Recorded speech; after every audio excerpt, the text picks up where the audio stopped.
Good evening.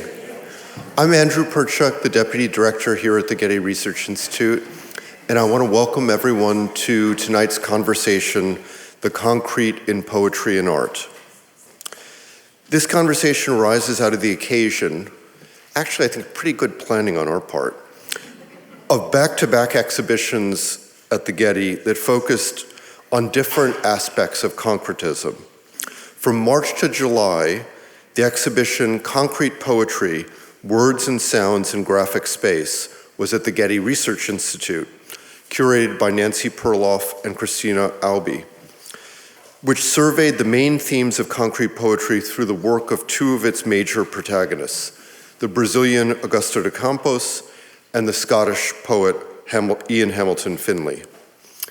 Now, as part of PST LA, we recently opened the second exhibition, Making Art Concrete, Works from Argentina and Brazil in the collection Patricia Phelps de Cisneros here at the Getty Museum, which provides an overview of concrete artworks made in South America between the 1940s and the 1960s. That show is a collaboration between the Getty Research Institute and the Getty Conservation Institute and was curated by Tom Lerner, Pia Gottschuller, Aleka LeBlanc, Zanna Gilbert, and myself. Concretism was a broad international movement, which it has been said was found rather than founded, and the capaciousness of the term led many artists to affiliate with the new aesthetic. However broad the movement, concrete artists and poets did have a shared agenda, and one that did not necessarily respect the kinds of divisions by media common today, which makes the discussion of concrete art and poetry all the more pertinent. Tonight's discussion will attempt to connect and explore some of the issues raised by the two concrete exhibitions, featuring two of the curators of the Getty shows, Zanna Gilbert and Nancy Perloff. And in addition to the curators, we are very pleased to welcome Rachel Price, Associate Professor in the Department of Spanish and Portuguese at Princeton University, whose book, Objects of the Atlantic, Concrete Aesthetics in Cuba, Brazil, and Spain, 1868 to 1968, proposed a history of concrete aesthetics beginning in the 19th century.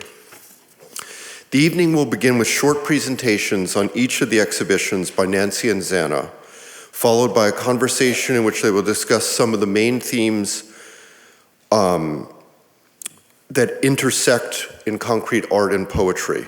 Then Rachel will speak about her related research on concretism, and then the three speakers will be glad to take your questions.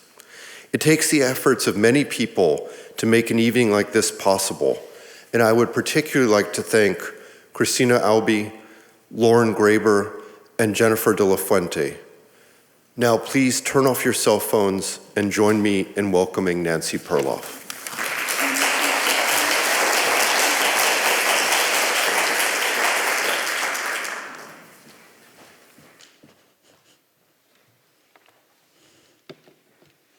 Testing? Yes, I'm on. Great. Thanks everybody for coming, and thank you so much, Andrew, for the introduction.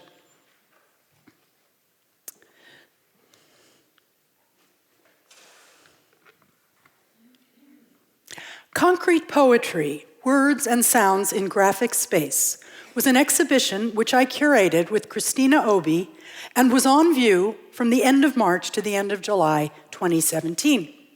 Took several premises as its assumptions. First, concrete poets were committed to the idea that a poem was not just a column of words on a page intended to be read silently or aloud, but a spatial construct whose design was central to its meaning. Secondly, employing new technologies, typographic fonts, magnetic tape, digital poetics, concrete poetry distinguished itself from other post-war movements by making language visible. Okay, so I'm going to take you through a few of the sections of the exhibition, and I've got headers that'll guide you. One of the most important sections was wordplay, permutations, and transformations. And we have some stunning installation shots, thanks to John Keefe, that give you an idea. Let's see if I can do the pointer. So you see wordplay, permutations and transformations, and you see the case and the blue color that was used for that section. And now let's just take a look at one of the objects in this section. Here we see Sea Poppy 2. This was part of wordplay.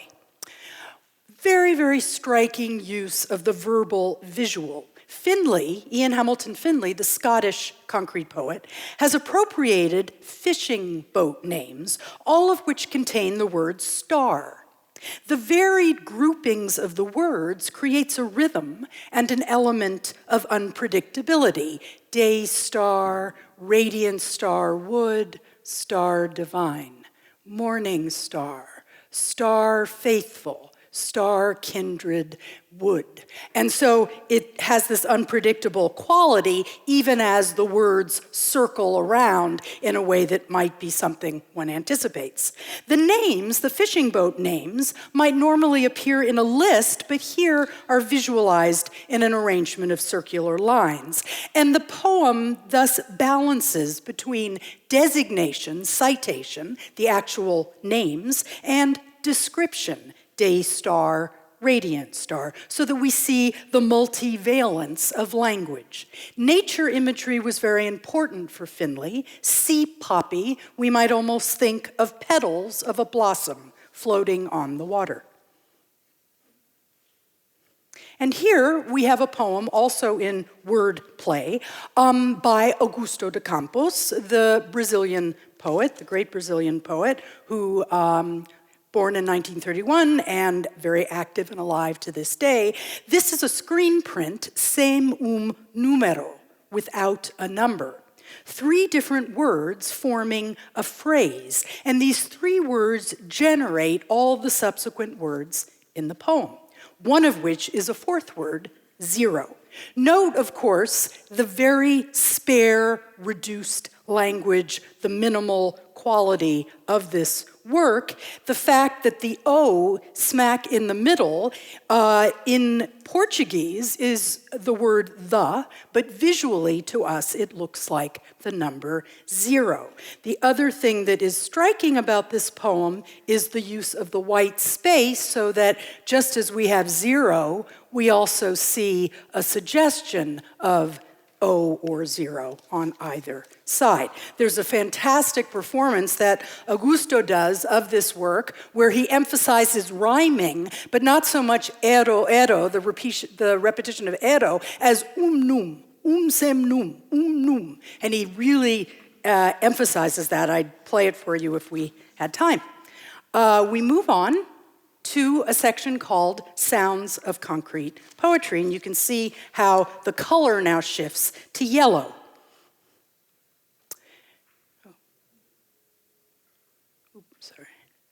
Okay, so I'll show you a couple of poems from the section Sounds of Concrete Poetry. This is a poem by Augusto de Campos, coming from his collection of 6 poems entitled Poeta Menos, or Minus Poet, written in 1953, and a collection that really launched the concrete poetry movement in Brazil. Augusto, there's much one can say about this poem, and so I'll have to limit my remarks to just calling attention to maybe the most obvious thing you see, which is the colors. The colored letters, the colored words, the colored syllables. Augusto was very inspired by the Austrian, the modernist Viennese composer, I should say, Anton Webern, who developed a method called Klangfarbenmelodie, or melody of tone colors, which focused on the timbre and texture of individual sounds comprising a melody. So here what Augusto does is he takes colors, the word Leesia, It's a love poem to Leesia. That word is always in red, and the letters of Leesia return in red. And there is implied or indicated an association between red and a particular timbre or sound, and this poem is very much intended to be heard, and it does exemplify what Augusto, borrowing from James Joyce, called verbi voco visual, the idea of the verbal, the vocal, the sound, and the visual. Here we have a very different looking poem. This one, also part of the Sounds of Concrete Poetry. Henri Chopin, who was a master of the audio poem, vocal values in their own right, he wrote. Here, in this poem, Vite, he takes as his shape a kite tail. And he arranges the words so that they suggest that, and he says, poème pour un cerf-volant. But this is an extraordinarily virtuosic poem to actually read. It is breathless, it is fast, it has, gaps where you take your breath to say the next word, and it ends with the word vivons at the very end. Let's live. Wonderful performance, actually available, I think, on our website. Now, another section, poems in 3 dimensions. And we have a really wonderful photograph. I love this photograph because it shows the pedestals, our clear pedestals, and you can see J'aime right here as part of a poem I'll mention in just a moment, and you see some other works by Augusto de Campos and Ian Hamilton Finlay actually through the lens of the glass. This is a poem that's probably familiar to everybody. It's been our kind of key poem advertising, announcing, promoting our events. This is from a set called Poème Mobilis, Mobile Poems. These are color photo lithographs. This one open in English, so we can look at it. It's a collaboration with the Spanish artist Julio Plaza. And the main thing I want to point out to you here is that Augusto, while maintaining blue, anytime letters from the word blue appear, they're always blue, or yellow, they're always yellow. But if you start reading left to right, you realize that he has fragmented, divided, separated the words in such a way that they really are not quite legible. And that, to me, is a rather striking aspect of this poem that looks very linear. It is indeed, when you see it, a pop-up. And these were pop-up poems, and if I showed you others particularly, you'd see a lot of them look like mouths opening or calling. Here we are, Lingua Viagem. This is a cube poem by Augusto. Again, poems in 3 dimensions. The idea of moving out from the flat page into 3 dimensions. There is a glossary that Augusto provides here. All along here, can't quite see there, but Lingua Viagem is a portmanteau or invented word. Lingua, tongue, viagem, voyage, a tongue voyage, a language voyage. Very evocative and suggestive, but again, fascinating because it isn't so legible and also really requires the viewer to walk around, peering inside to see viagem, looking on the outside to see via and linguagem. So this is a very, moving into kind of a different direction for Augusto. Color is very important, shape is very important, and this one got transformed into different media. And that's my last section, shifting media. And here I show you 2 works by Ian Hamilton Finlay, his Acrobats. Acrobats, if you look at this one, you can see this is a calendar, if you look carefully. This is a work on paper, black typeset on white, quite an optical effect, an overall shimmer on the paper surface. If we move to this one, this was actually the first one he did. You've got orange on blue, and this is quite optical, also kind of suggesting 3 dimensions, which he then tried to do. But let me just very briefly read you what Finlay said about acrobats. Quote, one first sees an overall pattern of letters. But when one starts to distinguish individual letters and the eye by reflex starts to travel along the word acrobats, then the pattern changes and one starts to see the diagonals going across and down, across and up. Now the whole pattern becomes animated and what is happening is like a metaphor about the real acrobats. So Finlay actually created a wall with his acrobats poem, wanted to sandblast it in glass, interested in moving into 3 dimensions. Do I have time for a final segment? Okay, I have a final work by Augusto de Campos that I'd like to play you. It's quite short. This is Cidades City, and what Augusto has done is he has created from originally a poem of prefixes leading to city, cidade, cité, an animation, a digital animation with sound. And as you listen, keep in mind that everything he's saying is part or a prefix to the word city. Let's see. Ha trocado capacaus de plástico perifero por história loco alumínio multi que organi periódio plástico de rapa reciproruste saga seguinte na vela vera viva unívora cidade cidade. And even that version was transformed, shifting media. This idea, you take a poem that starts on paper and you move it out into 3 dimensions or into digital poetics, and you vary those. So there's this fascinating shifting and changing. Thank you very much.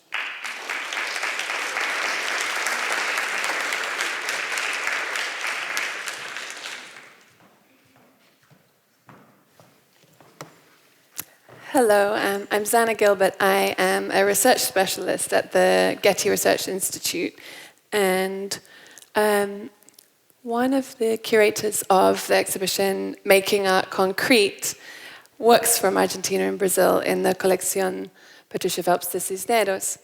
What I'm going to do is just give you a sort of hopefully quite brief walkthrough of the exhibition. So not yet focusing on the connections with poetry, but thinking about the art objects. As Andrew mentioned, this exhibition was a collaboration with the Getty Research Institute and the Colección Cisneros. And it was a 3-year project where we spent time investigating the materiality of the works of art. And that's very important for poetry and art alike, that all of the artists and poets were very focused on the materiality of their works. So I won't be able to tell you very much about the actual study, the technical study that was undertaken by the GCI, but we'll be able to take questions about it. We investigated the hypothesis that artists' interest in modernizing forces and processes in Brazil and Argentina caused by the end of World War II and national industrialization came about through the process of import substitution industrialization, which was a sort of stimulating of national industries. And art historians such as Rachel Price and Aleka LeBlanc have focused very much on the importance of that moment for the artist's interest in the objecthood of the work. But the rise of the new industries that accompanied this industrialization, such as advertising and design, also brought in aspects of circulation through print media that anticipated the virtualization of the object as an image. So there's this kind of meeting of materiality and virtuality in concrete art. We decided to organize our exhibition along the lines of the technical study as a way of thinking about how the artists made their work, so their techniques and processes and their materials, rather than by chronology or geography. The first room, which you see here, deals with the different ways in which the artists in each of the concrete-affiliated groups broke the frame. And there were many groups within Brazil and Argentina which splintered into various different factions because they had different ideas about what concretism should be. And I think we're going to discuss that a bit later. And so one of the ways that their artworks became concrete, as they understood it, was through this breaking of the frame, becoming of the object.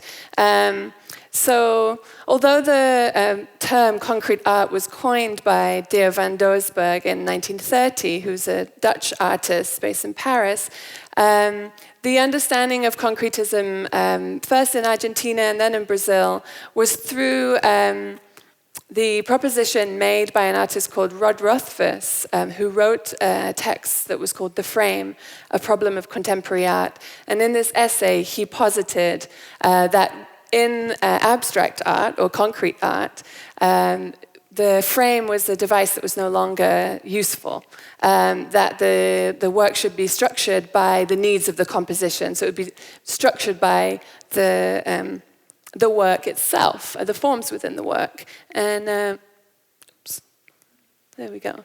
So this is one of the earliest examples that we have in the exhibition of a marco recortado, which is translated as a cutout frame, and has been also talked about as a kind of very early shaped canvas. So, we're often asked, what is the concrete in terms of this art, and why is it called concrete art?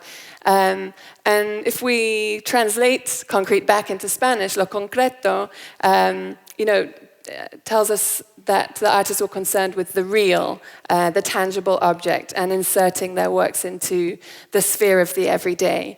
They also really thought that geometric forms that they were using were easy to apprehend and didn't require any previous knowledge of art history to interpret. So one of the ways in which they thought that they were being democratic and accessible was the use of geometric forms, which, I think today many people think of geometric abstraction as quite difficult to penetrate, but they insisted that there was no meaning other than the work itself and its presence.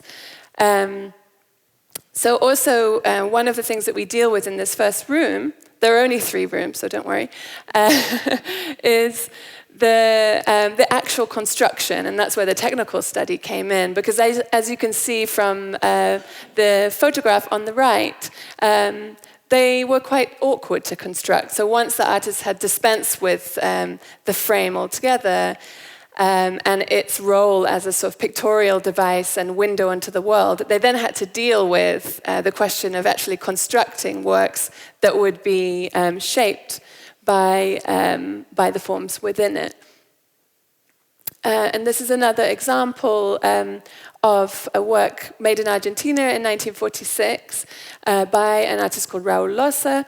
He also attempted to break with the frame, but came up with a new idea in that he liked, he sort of abstracted the forms that would be used to construct a work and sort of threw them into space. And he called this the coplanar. So they were planar forms parallel to the wall, or what they called a portable wall behind them. And that was to avoid any illusion of figure and ground, because they were very concerned with avoiding any sense of pictorial illusion. And then we also have works in the exhibition by artists from Brazil, and that's really where the focus of our conversation will be. This work is by Geraldo de Barjas, who was a member of the group Ruptura, and they sort of broke with the frame in a different way, which was through this optical illusionism and use of gestalt forms. But they used the square format, which kind of indicated their interest in gestalt forms. And this particular painting was a very interesting subject of our study, because we found that it was made with a very unusual hand-mixed paint that was made by another one of the artists who had created a new kind of paint by adding polyurethane to a house paint in order to get a very smooth surface. And these artists were very concerned with not betraying the handwork that they were exercising to make the works, but to try to present the work as something like akin to a sort of industrially produced object, all whilst making them very, very carefully. And then the last work from the first room is by Leesia Clarke called Quebra da Moldura, and that's where we took the name of the room, Breaking the Frame. And in this work, she takes another approach to breaking the frame by incorporating it into the composition, and again, creating this new kind of object that emphasizes its own materiality and sort of calls into question its materiality.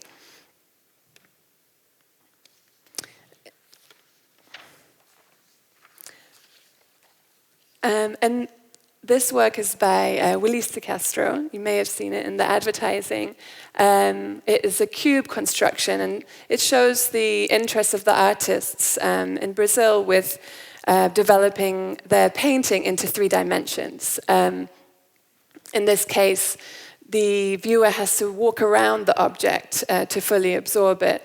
And so the work that I showed you before by Geraldo de Barjas from Grupo Ruptura was by an artist based in Sao Paulo, and this artist was based in Sao Paulo but worked in Rio with a group of artists who developed what they called neo-concretism.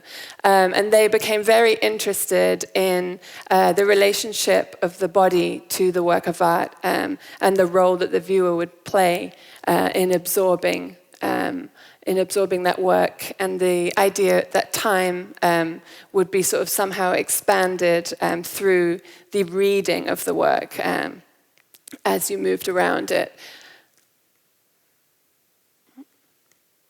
And this is also work by Leesia Clarke, which is also made at the same moment when these artists were developing an idea of what they called the non-object. And the theorist who developed this idea, Ferreira Goulart, discussed this non-object as a quasi-corpus, almost a body, so something that you would interact with. And they were very interested in sort of organic forms and the 3-dimensional work. And so these differences between Rio and Sao Paulo become quite important in the discussion of the connections between art and poetry. Orthodox concrete art argued for a strict division between a work's conception and its execution, which artists in Rio found rather dogmatic. Leesia Clarke and other Grupo Frente members introduced lively textured surfaces to the concrete idiom and eventually broke with stricter and more rationalist and mathematically oriented Paulistas. And they used the term neo-concrete. They emphasized the body, time, and the phenomenological experience of space, form, and color.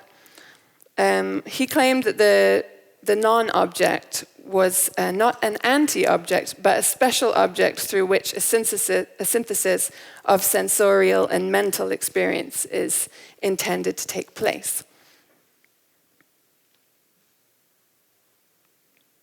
And I wanted to show you this. It's a shot of the installation from the Hélio Oiticica retrospective at the Carnegie that happened just recently. And it shows how artists like Oiticica and Clarke and Mobilis de Castro went further into breaking the painting into 3-dimensional space and eventually kind of opened it up to social space and participation with the viewer. And participation is another aspect that we're going to talk about more in the conversation aspect. Recently, the art historian Mariola Alvarez has proposed a reading of the non-object as having an intimate connection with the act of reading and writing poetry and his connection with the book, which I think is a very interesting proposition for us tonight to discuss. And when we look at works like Leesia Clarke's Casulo or Cocoon, one of the things actually that we had discussed in our and our plans for how we were going to hang the exhibition was that this work would fit very well in the room that was full of ephemera.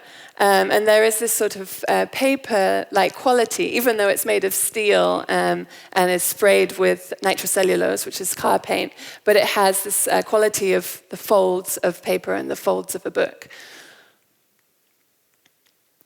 And this is the second room of our exhibition, which delves further into seriality, the notion of industrial art, and the way that artists use different techniques, such as tape and ruling pen, to create their compositions.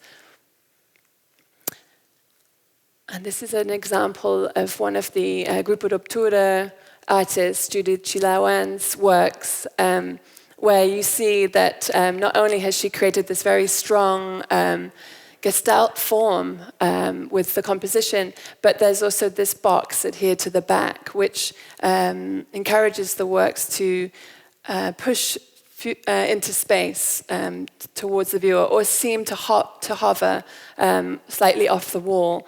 And one of the interesting things about that is, considering this issue of the material object and its virtuality, and the idea of the image that can travel and be reproduced. Because it seems slightly contradictory that they both wanted to emphasize the objecthood of the works, but at the same time they wanted them to seem to sort of float in space.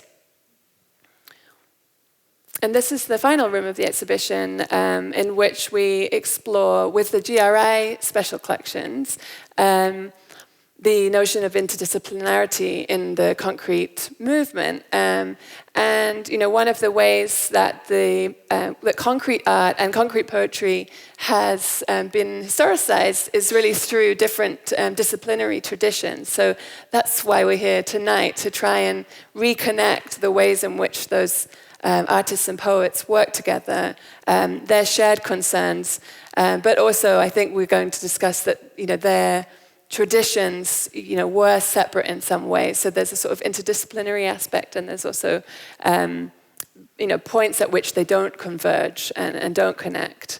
But one of the important things is, especially in Sao Paulo and Brazil, the concrete poets worked very, very intimately with the concrete artists and considered themselves in a shared project. And this is the final image. It's an artwork by the Rio artist Aloysio Carvão. And just to connect with what Nancy had been saying about sound, there's very little sound in concrete art, but there is, in this work at least, a suggestion of sound, and it's called rustling surface. So these aluminium discs will give you the sense that if they move, then you will hear it. And I think that sort of appeal to the senses was very, very important to the concrete artists, being that they were also exploring the body and the body's movement in space and different aspects of participation. So I think now Nancy's going to join me, and we're going to enter into the next part of the evening.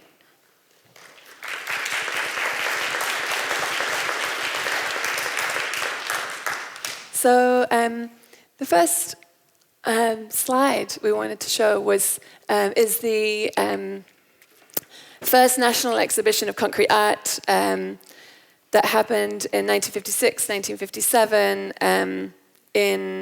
first in the Museum of Modern Art in Sao Paulo, and then in Rio de Janeiro. And it shows that the concrete poets made their poems into poster poems at the behest of the leader of the Ruptura group, Valdemar Cordeiro.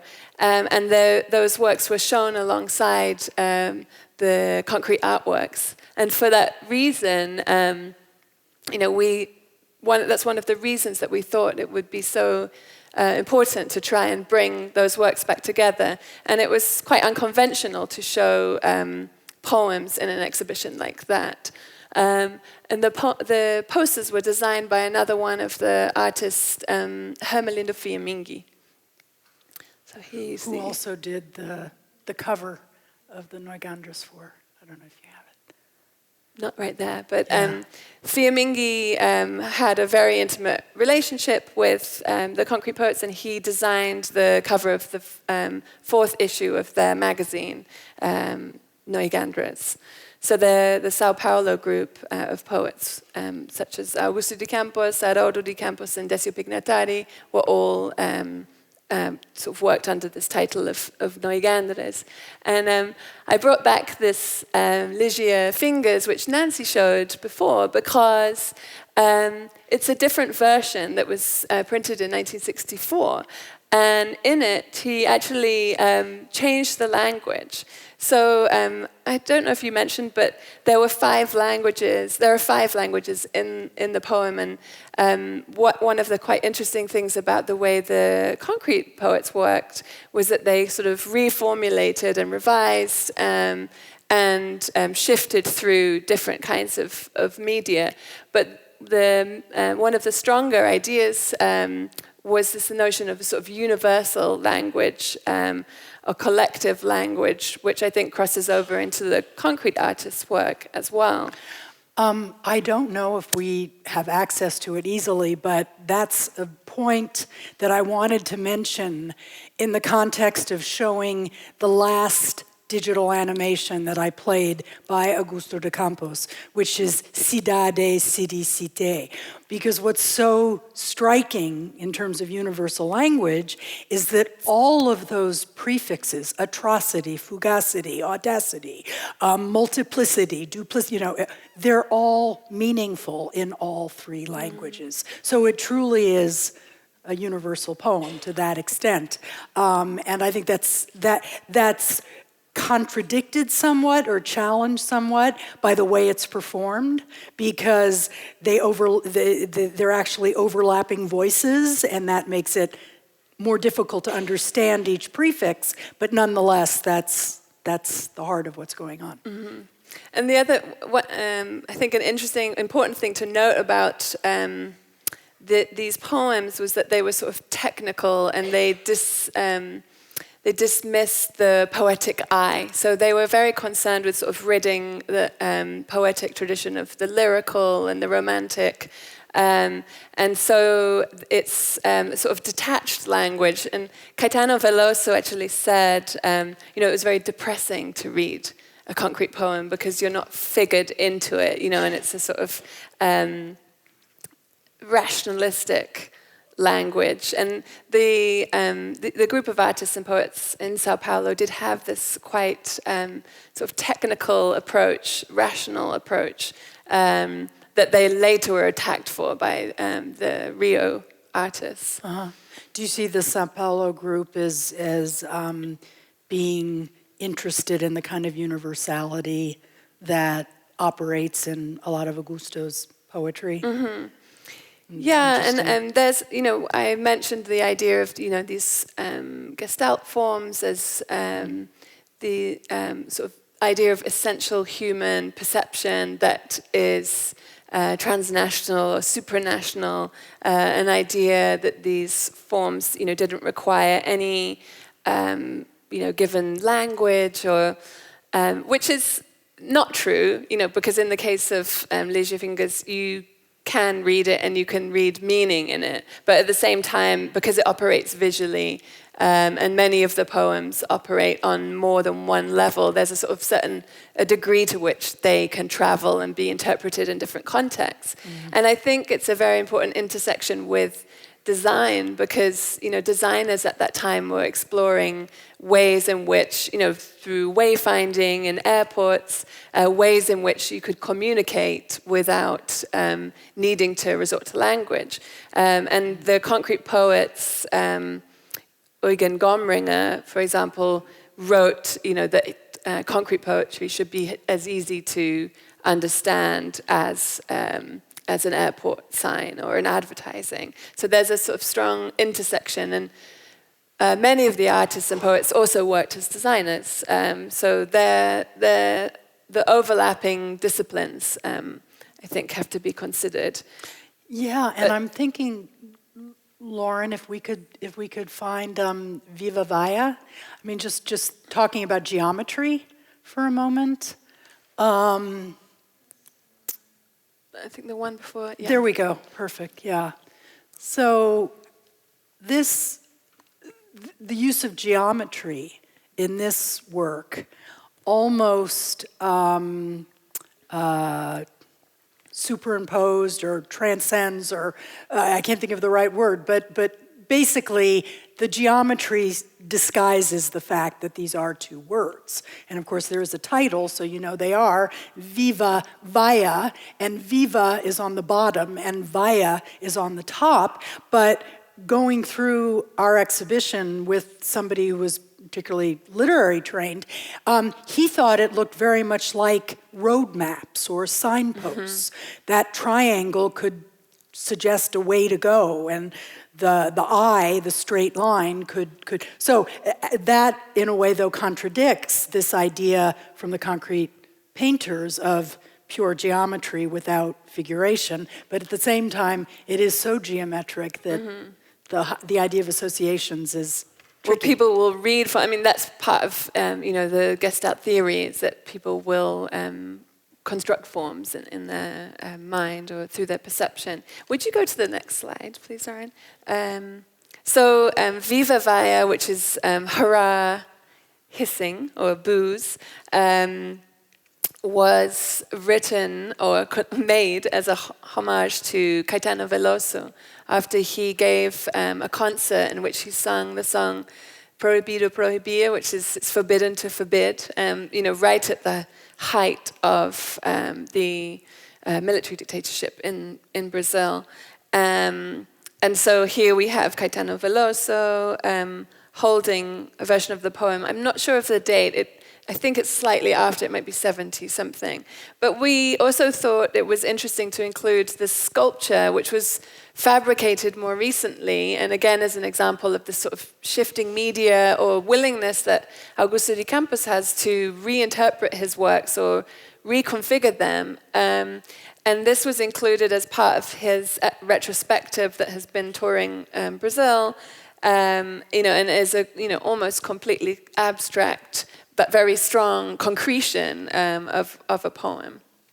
And the interesting part with that is that people who come to see the exhibition and they see Viva Via in this particular large sculptural presence might not ever have seen the pop-up version or the tent version or the paper version, but maybe they have, but the idea behind it is in part this pleasure of recognition. Oh, yes, I think I've seen that before.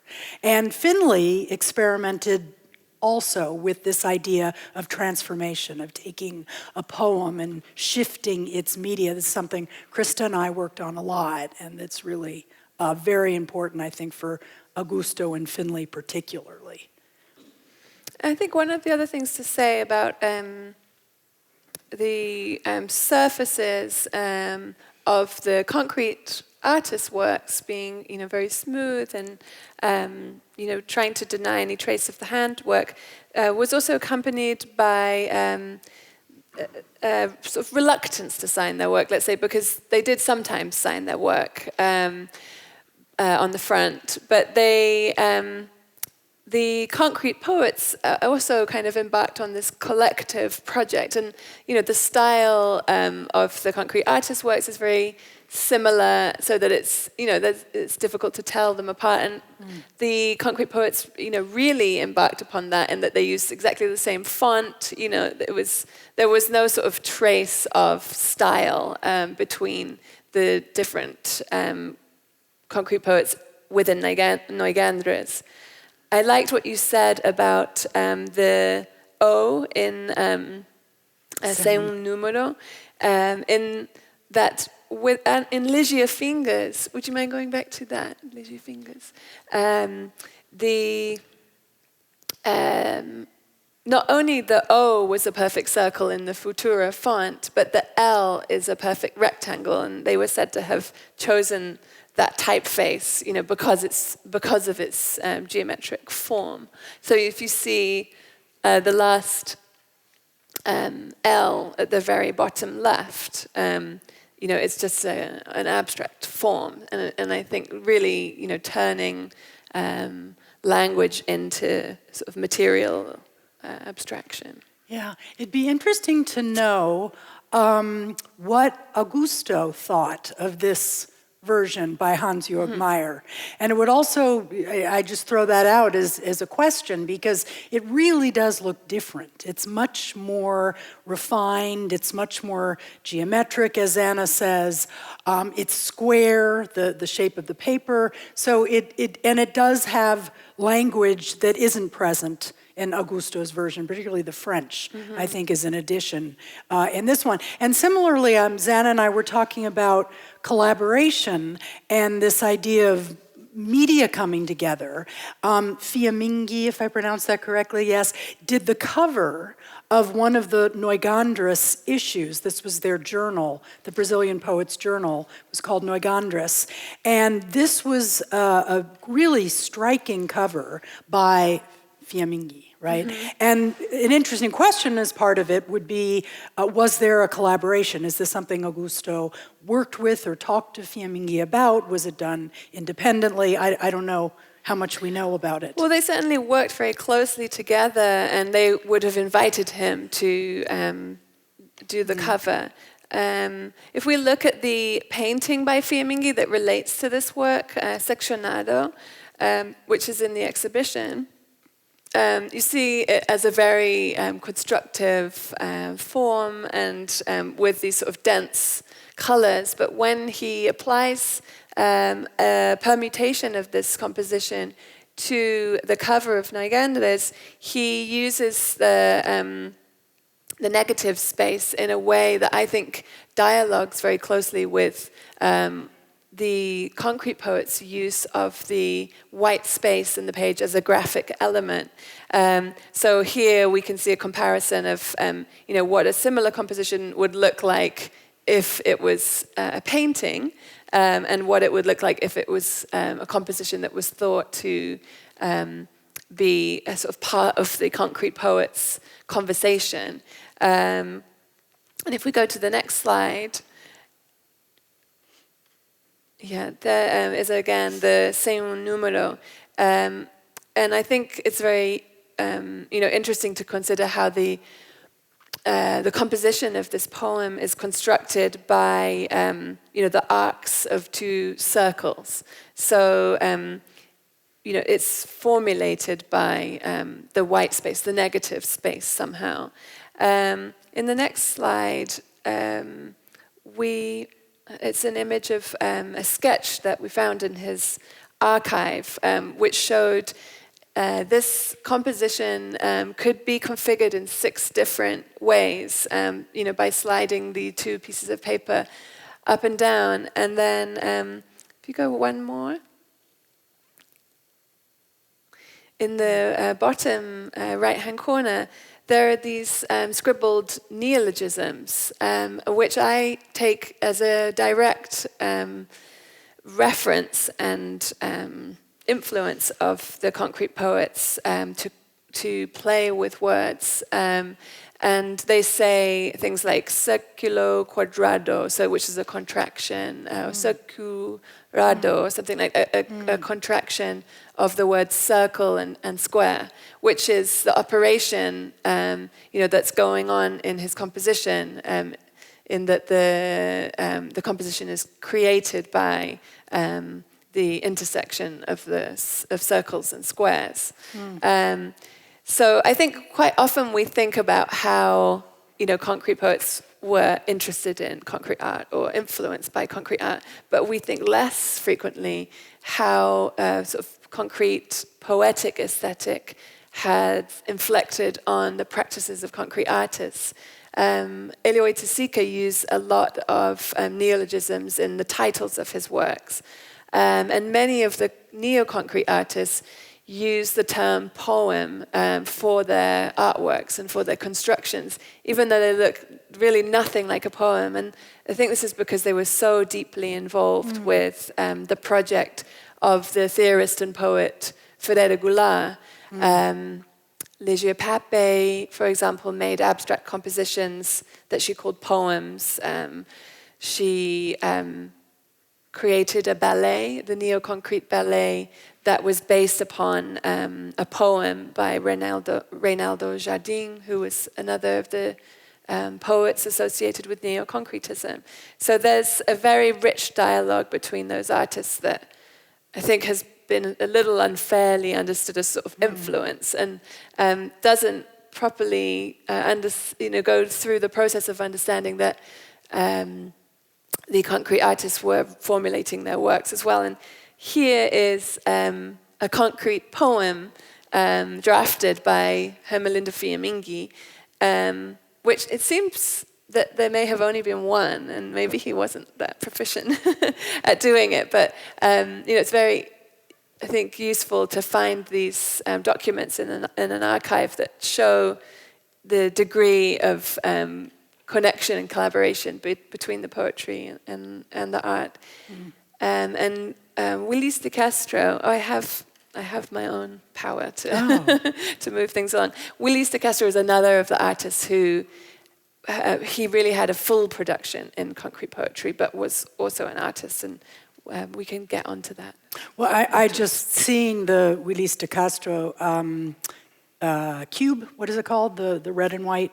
Yeah. Project. Yeah. It's called active object. And what is the date? 62. 62. So it's very interesting to think about that work, which I think is just fascinating, visually incredibly compelling.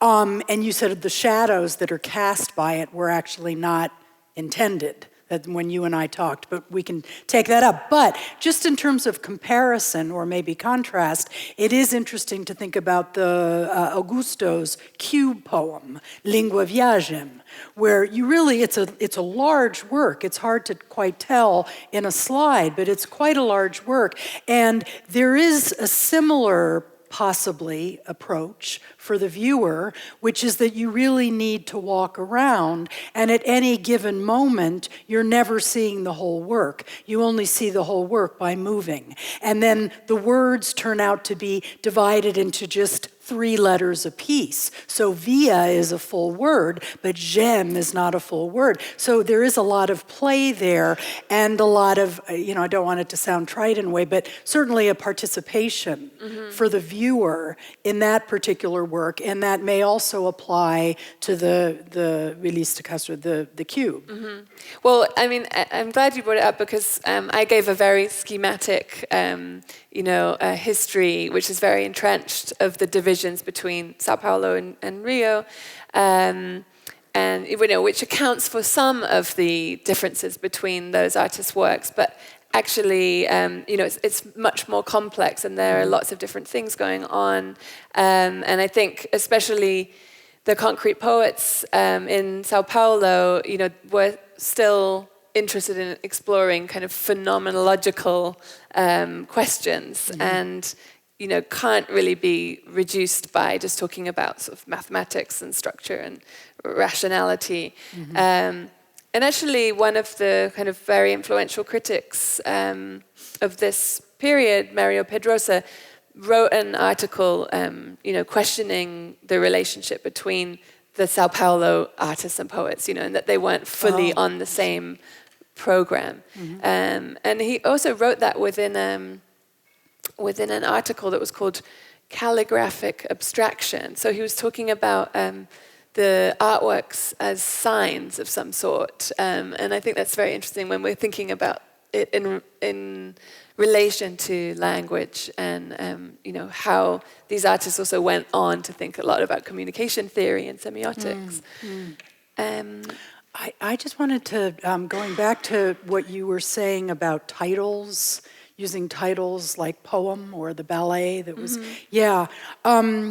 that's interesting. I mean, I think to think more about why that word was used as a title, because one's immediate reaction might be, oh, there's a lyrical impulse here of some kind because it's being called a poem. Or maybe there's a musical impulse, because sometimes people think of poetry as musical. So it's kind of interesting to understand why that title was used. And then the other point I just wanted to make, as far as neologisms and portmanteau words, words that are strung together or actually just invented words, Lingua Viagem. Sound was a big motivation in creating neologisms, is what new sound would occur that made it not clear what that word means because the sound wasn't like it was when those two words were separated. So sound with neologism, I think, is really important. So maybe as a last example, I just want to show Willis de Castro, the yellow abstract, rectangle. So as I said, Willis de Castro, who is Sao Paulo based but affiliated with the Rio artist, because he didn't get on with Valdemar Cordeiro, who was a very dogmatic individual. He's a really interesting case where, he had a concrete poetry production, but also concrete art production. And there's a strong connection between the operations that go on in both of his work, in both genres. So this work, which is also called Active Object, yellow in brackets, you might approach it as a monochrome, but instantly, on viewing the work, your gaze is displaced to the edges. And if you can see at the very edge of each side, there's a tiny cube and then a blue and yellow line that are interchanged on either side. This process of viewing and the encouragement to the viewer to move around the work and explore it is a sort of conflation of viewing and reading, so seeing and reading.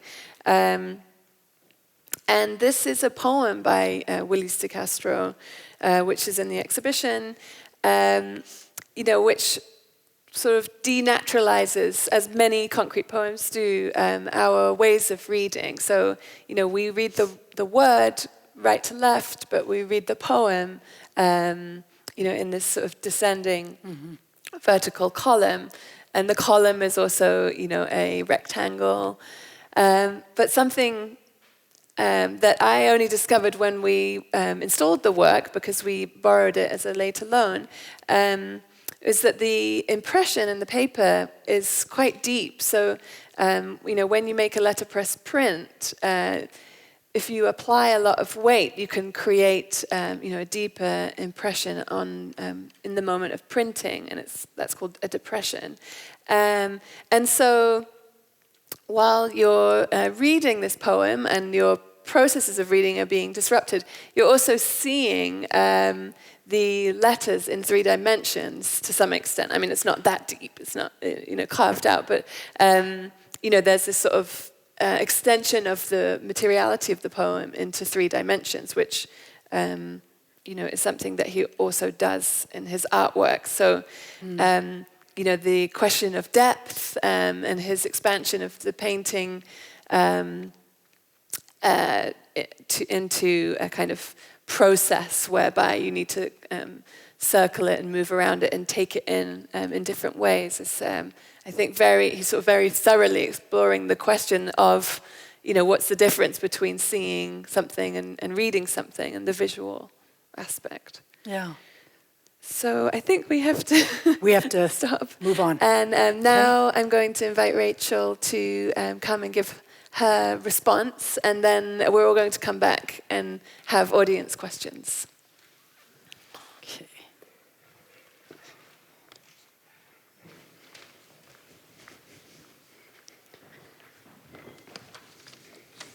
Oh, thank you.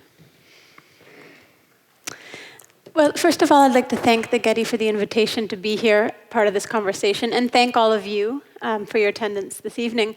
And also, just as we move towards wrapping up the program, to give you a sense of what we'll do now, I'll just speak for about 6 or 7 minutes from some of my own research that's going to take up a lot of what you've heard today, but maybe reconfigure it, like some of the poems themselves. And then towards the end, I'm going to offer just a few minutes of a response, probably in the form of some open-ended questions that I'll make to both of you that we can then take to our collective conversation. So it should be just about 10 minutes before we do the conversation and then the Q&A. So concrete art and poetry, as you will have realized by now, were produced in many countries, languages, and traditions, and a number of histories of how they came to be might be reconstructed. In the Spanish and Portuguese-speaking world, lo concreto, or o concreto, have meant at different times a range of different things. Baroque and neo-Baroque art's ability to condense images in language or form. It's meant the real and thingly versus the ideal, which Zanna mentioned. Hegel thought of the concrete as a materialization through dialectic of the ideal. A Marxian notion of the concrete takes the concrete to be totality, bringing together the ideal and the material. And this was taken up in the 1960s philosophy and also theories of aesthetics and art as the idea of representing things in the networks that they're embedded into. So that was another idea of the concrete put forth in the late 60s. Concrete art is often dated to Dutch artist Theo van Doesburg's 1930 manifesto of concrete art, which argued for non-figurative art, as well as to historic avant-garde painters such as Malevich, or the work of Uruguayan artist Joaquin Torres Garcia, who did much to introduce concrete principles and styles in the southern cone of Latin America. And sometimes confusingly, this is a non-authorized photograph from the MoMA exhibition last year, in which this is from one of his sketchbooks, which he kind of has his own vocabulary for thinking about concrete. And sometimes, confusingly, concrete art has been opposed to abstract art, so imagining itself to be more in touch with the everyday and precisely not abstract. Other times it's kind of lumped into geometric abstraction. Concrete poetry, in turn, has invoked ancient examples of visual poetry as its precedents, then Mallarmé and Apollinaire and 1920s avant-gardes in Brazil, Cuba, Chile, and elsewhere. In the 1950s, it was theorized by the Swiss-Peruvian Eugen Gomringer, the Brazilian poets Arnaldo and Augusto de Campos, Decio Pignatari, the Argentine artist and later head of the School of Tomás Maldonado, and other European and Japanese writers and artists. So I'm not going to address this rich history, which obviously I couldn't in the next few minutes, but just I'd like to signal a few moments from particularly Brazilian debates about concrete poetry, some of which you've heard mentioned already. In mid-century Brazil, aesthetic debates continued a questioning that had been posed by the historic avant-garde in light of post-war economic developmentalism and industrial growth. So the concrete poets sought to make poems that were products, and they said this is how they thought of a concrete poem. It was an object in and for itself, not an interpretation of exterior objects or sensations more or less subjective. And you can hear how the concrete art also was trying to be a thing or a product in itself, not a representation. So although the concrete poets didn't want to naively reproduce the form of their poem's content, and this is a question I'd like to pose to Nancy and others elsewhere, what is the relationship between the form and some kind of content or outside world? So they didn't want to be mimetic, as in, let's say, an Apollinaire calligram in which there's a poem about rain and it appears in raindrops. That wasn't what they wanted. At the same time, Augusto de Campos' poem, Terremoto, oops, sorry. Is it here?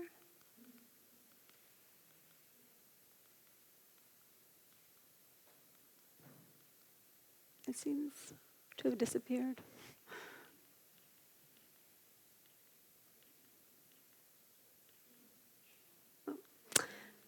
I'll just describe it for you.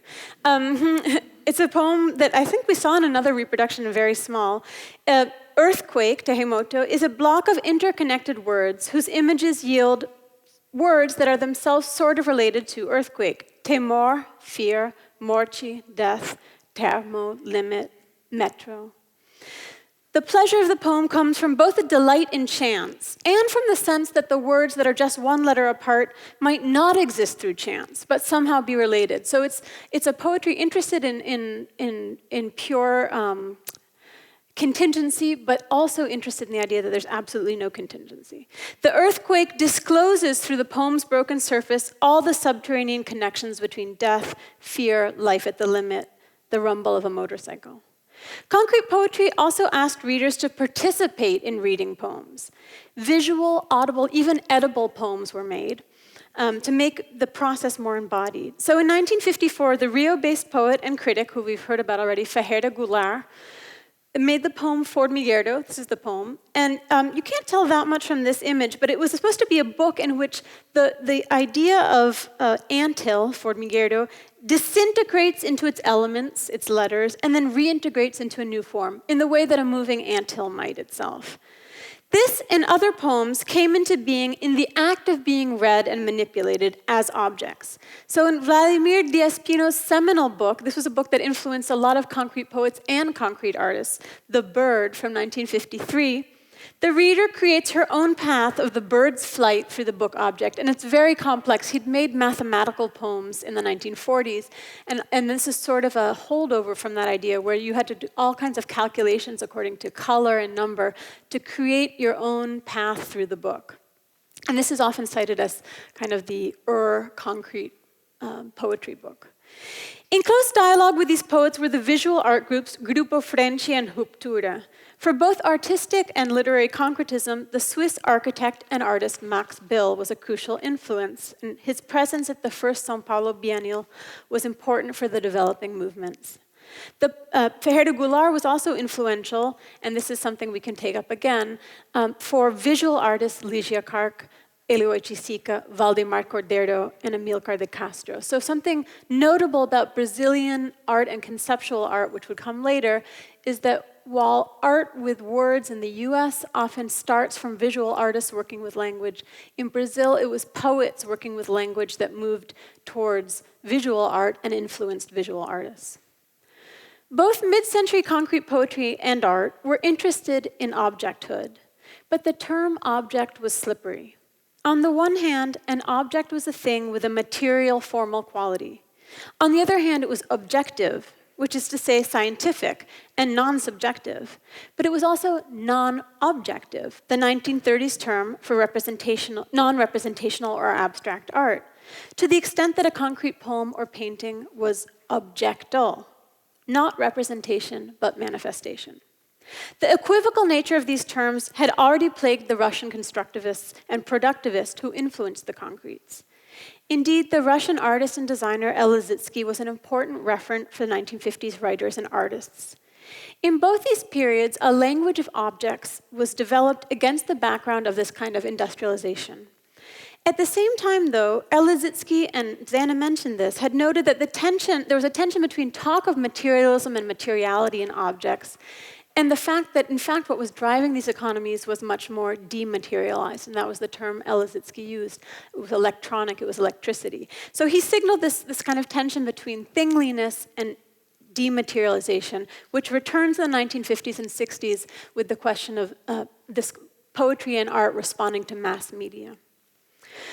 Around 1957, a few Rio de Janeiro-based writers split from the São Paulo group to form the neo-concretes, critiquing the cold rationalism and scientific objectivism of concrete art and poetry, and calling for an art that was neither machine nor object. In the essay called The Theory of the Non-Object from 1959 by Ferreira Goulart, Goulart called for writers and artists to abandon their obsession with objecthood. He argued for a new object that was not an object, neither painting nor sculpture, a bit akin to Kant's notion of art as non-purposive, as not having an end. If an object lay at one end of the spectrum, Goulart said, the non-object lay at the other, and represented objects such as a still life were somewhere in between. Goulart invented the term while viewing a work by Leesia Clarke. Because of the unique proximity of poets and artists in 1960s and 50s Brazil, Goulart's theory ended up shaping subsequent plastic arts, including Clarke's own work. Her work after the period represented in the exhibition moved from sculpture to propositions, and Zanna mentioned this towards the end of one of your discussions of her work. She sort of moved beyond the frame, in which so she proposed something called propositions, in which the spectator was supposed to be participated by others. So first we have these books that require participation, and then you have the idea that the art is participating you. In the current exhibition, you can see many works that reveal an interest in both concrete and incipient neo-concrete concerns as well. So not just concrete things, but process, movement, rhythm, and a move beyond the frame, the page, the surface, sometimes into voids, the inverse side of a plane, and the beyond, which would eventually lead to participation and performance. So I wanted to turn now, I think I have a few more images to show you through here. These are sort of additional images. This was a similar poem of reformulation by Vladimir Diaz-Pino, which you can see in this 1956 version. And then this was a photograph I took in 2009, but the cards and constructed poems were made at the same time in the 1950s. And I wanted to suggest, I think this echoes nicely what Zanna was saying about the way that Leesia Clarke's Casulo could be thought of as a paper-like work. So I put it right there so you can see the similarity 3 years after the poem Solida, or Solid, between this poem, which has no words, and the artwork. Just to also, again, show Ferrer de Goulard's work from the same moment that he's proposing the non-object. This is a poem that you open up, and on that red square it says no, a kind of a negativity. And that notion sort of working with not a rejection, but a kind of question of void in the same palette a little bit as the objeto archivo included in the exhibition. So I just wanted to turn now to sort of respond to some of the things we've heard and pose as open-ended questions to the other speakers that we can then take to the table. I was thinking as Nancy, as you began speaking, that concrete music, or the idea of found sound, was another influence, as the very name suggests.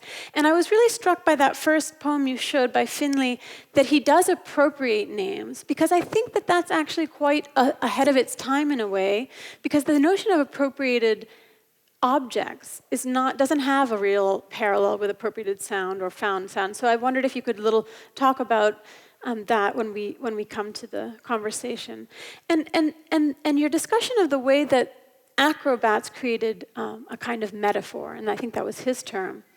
I wanted to put on the table just this general question of what is the relationship between form, content, and representation, because this was an issue that the poets and artists struggled over. Was it supposed to be mimetic or non-mimetic?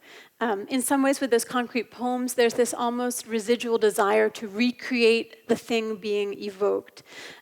Is it metaphor?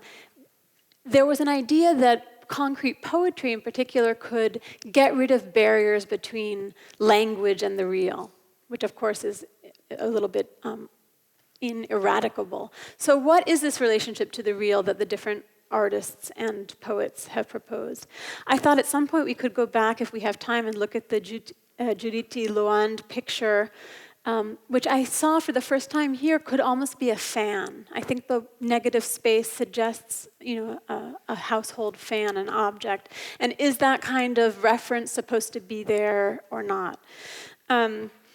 I was also thinking about the idea of the Rothfuss, the idea that work should be structured by forms themselves, and wanted to discuss a little bit more the presence of design at this time. As many of you may know, concrete poetry had its own pilot plan for poetry, which was modeled on the pilot plan for the city of Brasilia. So design had moved into life itself. And so what happens when a work is supposed to be structured by forms, and all of life has become design? So to maybe speak to that. And then just two final kind of points or questions. The general one is that at some point Ferrer de Goulard broke with a lot of the aesthetics that he himself had proposed. He eventually came back to it, but he, for a moment, went to a kind of hard populism, which rejected avant-garde work altogether. And one of his claims was that, or his critiques of concrete poetry, was that it used an international form to talk about national problems. I think he probably would later maybe regret that kind of statement. But you spoke about the idea or the ideal of universal forms as a way of communicating maybe universal questions, but maybe also national questions. So maybe we could return to that. Finally, if we have time, I would love to invite either one of you, although Zanna spoke of it, to maybe just look at Leesia Clarke's Breaking the Frame image that we had and just talk us through a little bit what you see going on there. I think that could be illuminating for the kinds of transformations she was trying to bring about. But those are just suggestions, and we can take it in many different directions. Thank you.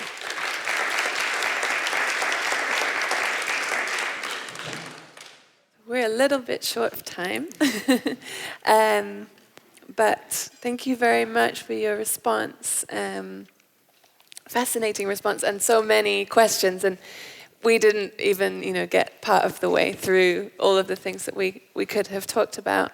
I think it would be interesting, Nancy, would you like to respond to Rachel's question about concrete music? Because I know that's something that you have explored. Yes, I think that's important, and also this issue of form and content, particularly with Si Papi too. Try to say just a couple words, but musique concrète. So Henri Chopin, of course, as a sound poet, principally a sound poet who also did concrete poetry.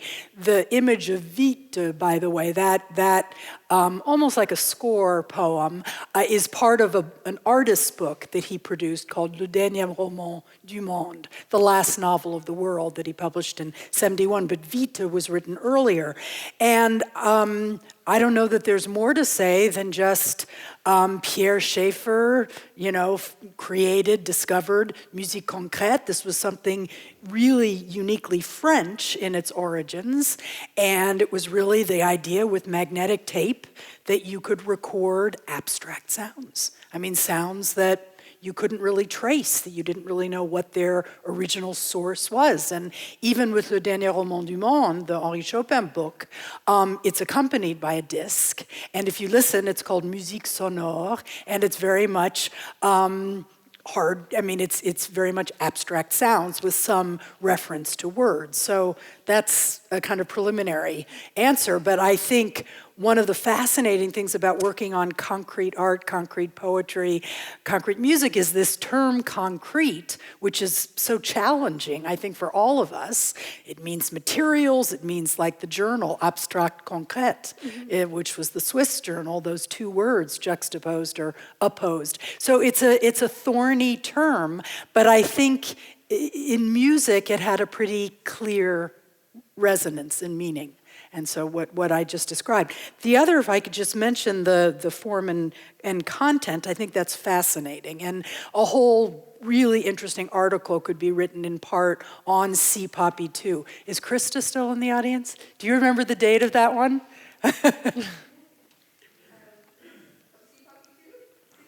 Yay, okay, so she remembers. So, thank you. Si Papi too, the part I said at the end where I said, after all, Finlay's interested in nature. This is about fishing boat names. It's about the sea. It's about fishing. This is a natural kind of world, unlike Augusto, who's very urban.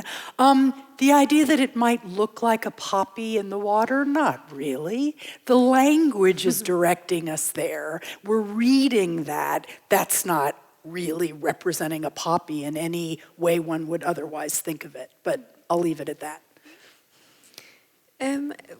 One thing that occurs to me, you asked both about the form and content issue, which, if I think of the ways in which the concrete artists, particularly neo-concrete artists, interpreted the idea of the poem, I think in some way that was kind of perhaps trying to deal with the problem of, how do you make a poem with language, that can also be concrete or abstract in some sense. And, to think of a poem constructed without any language, just with form, is a kind of, maybe that kind of takes that point to the very end. It's like the expanded poem or something. So just as concrete poetry, apprehends the visual, actually the visual practice is also kind of trying to become somehow the sort of last point of the concrete proposition through the poem.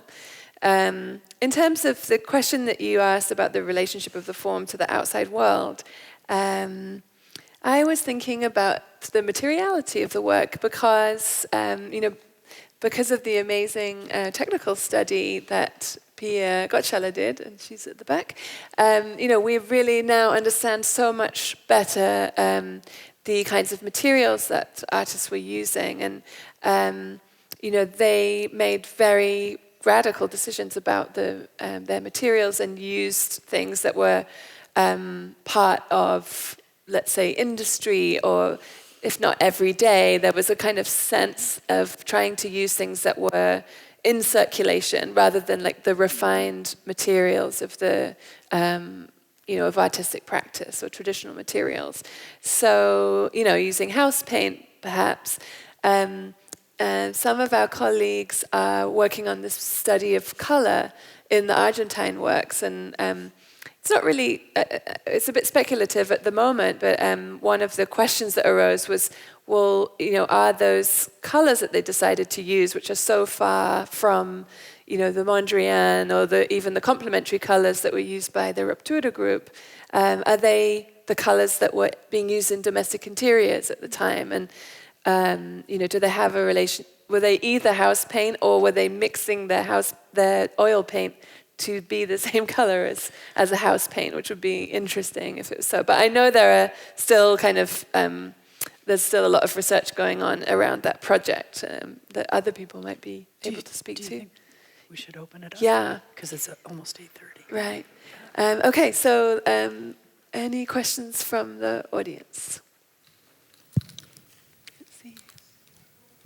Aleka.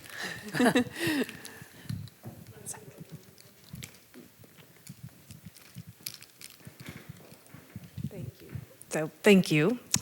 Really enjoyed all of your comments. I had a question that started, Nancy, when you were talking about that cube, the Lingua Viagem. And I started wondering, and I think this applies to a lot of the other poems as well, and this kind of connection between design and poetry. But you were describing this as something you need to walk around, and I was curious of what the dimensions of it are. Is it something that you would hold? How many versions are there? Is this something is it a multiple? Could you collapse it? Is it, I'm just curious about this thing as an object, as something that you then read. Would you turn it around in your hands? And then it also, we're talking a lot about the composition of these poems, but of course these are also things that are reproduced and published. And I think I'm also just kind of genuinely curious about with some of these poems, in some of these books, what the print run was and kind of how they were distributed. Lauren, could we look at Caixa Preta? Yeah, that would be great if you can find it. That's a very interesting set of questions. Aleka, thank you. First of all, it is too large to hold in your hands. Just barely, but too large. You really want to set it on a table or set it on a pedestal and literally move around it. Now, it's interesting that he collaborated with Philip Stedman, and it was part of the Bristol Fair. It was 1967. I don't know anything about Philip Stedman, but I should, and I will look it up because Augusto, who has an incredible visual sense, collaborated carefully, and I'm sure that was a very careful choice. Somebody British is part of this Bristol presentation. Let me see if I can remember. Oh, and it definitely is a multiple, but at the same time, and we were quite thrilled to find one in such good condition, which suggests the multiple, of course. It collapses into something flat. And that's an interesting question because is that part of the experience? Actually, the poem Mobilis are absolutely intended to be participated with. You're not just supposed to see them in a fixed opening. You're supposed to be able to open and close. That reveals a new word or a new letter. So there is this really interesting kind of participation for Augusto. So let's see, I think that... That's great.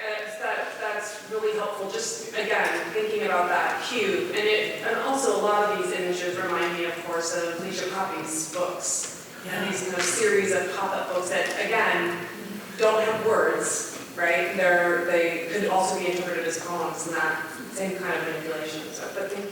Yeah, those are good questions. I think you also have to remember that these were done slightly later, like in the late 60s and early 70s. So it was a slightly different moment from that kind of first, what they call their heroic moment of concrete poetry. And they've already, all of them moved on to slightly different questions. Other questions? There's one in the back. Oh, there's one. I have a kind of silly question, but I think it will lead to something. I want you to look at the sign, Getty, right there. Is that a concrete poem? If so, why? And if not, why? What's the relation of design to... Who wants to answer I've been that? looking at it the whole talk. That big G. That G so big. Is it Really. is it The verb Getty evoco logo. visual? What? Is it verb evoco visual? Is it? No.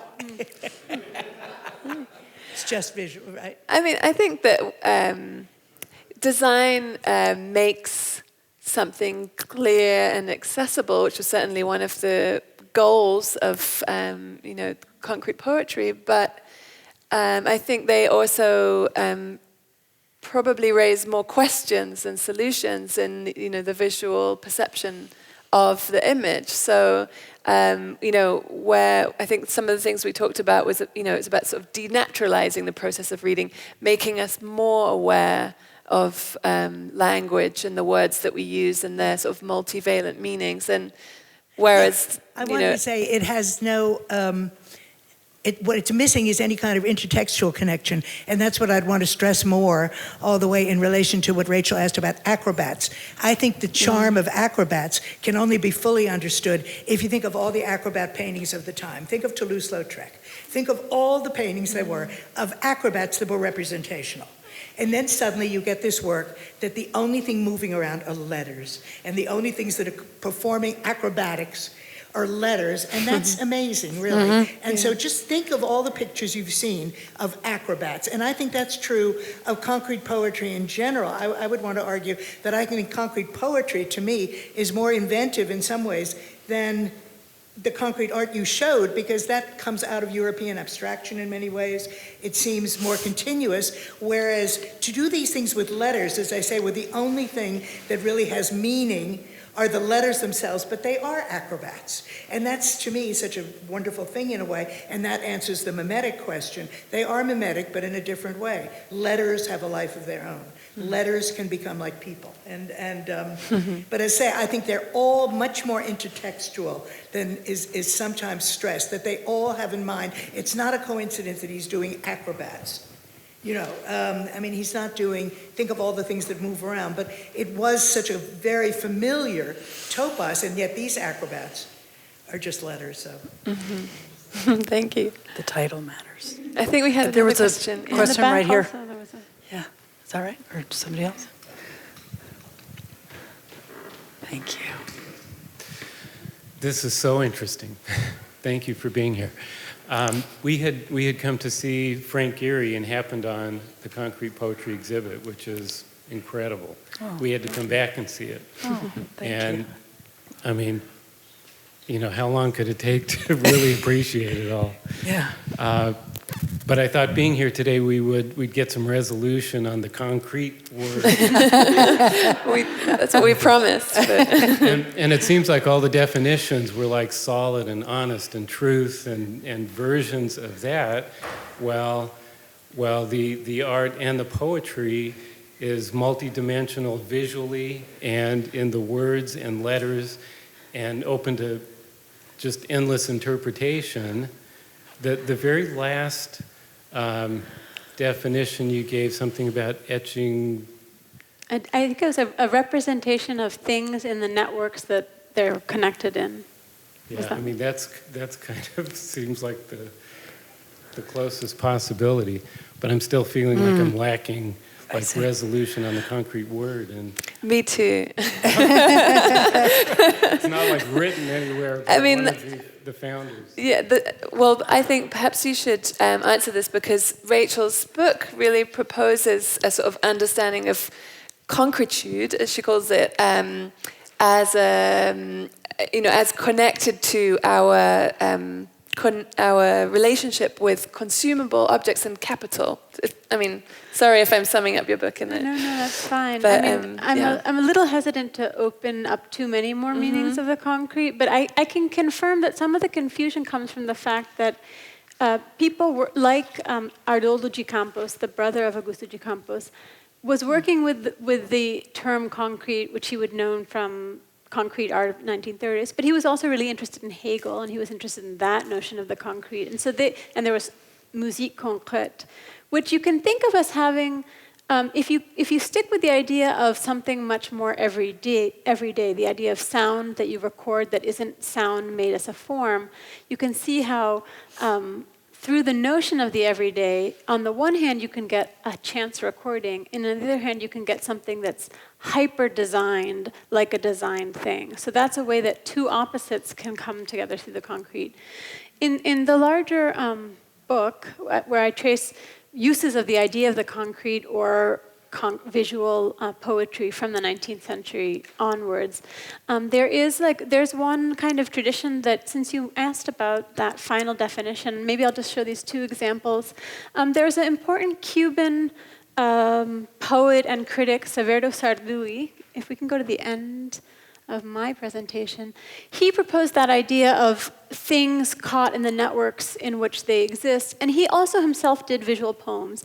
And one thing that he wanted to do was rescue in the Spanish-speaking tradition, specifically Cuban avant-garde, the connection to sort of a Black Atlantic tradition, which often gets left out of the Brazilian canon, but he worked on Brazilian poets and tried to kind of establish this connection. So this is a poem he made about sort of diasporic spaces of music in the Atlantic world. And he was trying to bring together, through the use in the 1920s of a term called gitanjáfora, which is supposed to sound like metaphor, and got taken up and assimilated to an Afro-Cuban tradition of visual poetry that comes from some secret societies known as abacuá. These are kind of emblems used within the secret society that is a language with meaning known to initiates. And these were influences important to Sarduy.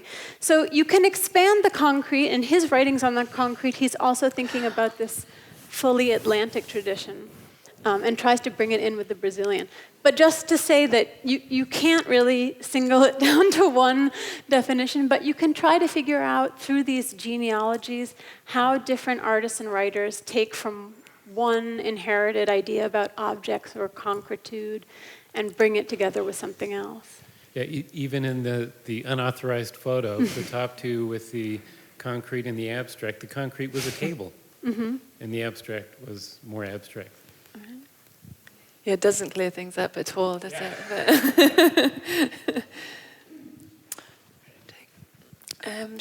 Can we have one last question? Sorry, right here. But regarding Chopin, thank you. Regarding Chopin, this might be just an anecdote, but has it been considered that perhaps he became interested in concrete poetry or art because he was close to being deaf? He was close to being deaf. Was that considered that perhaps he was inclined to use the concrete poetry or art? Did you mention about Chopin? Yes, I talked about Chopin, but I don't know about him not being able to hear. I don't know about that relationship. I can't really comment. Now, it is very obvious that this art was started in the Latin countries, am I right? Mostly in Argentina and Brazil. So is there a reason for this, that this was more in evolution in these parts of the world? No, but it was concrete poetry was an international movement. But in Scotland, in Germany, in Austria, in Switzerland. I mean, it was absolutely an international movement. And it started in Europe instead of in the... It's simultaneously Eugen Gomringer, born in Bolivia, in Switzerland, and in Brazil. All right, thank you. Yeah. Okay, I think we have to close now. Thank you, everyone, for coming. Thanks to the Thank you. speakers. Thanks to the audience.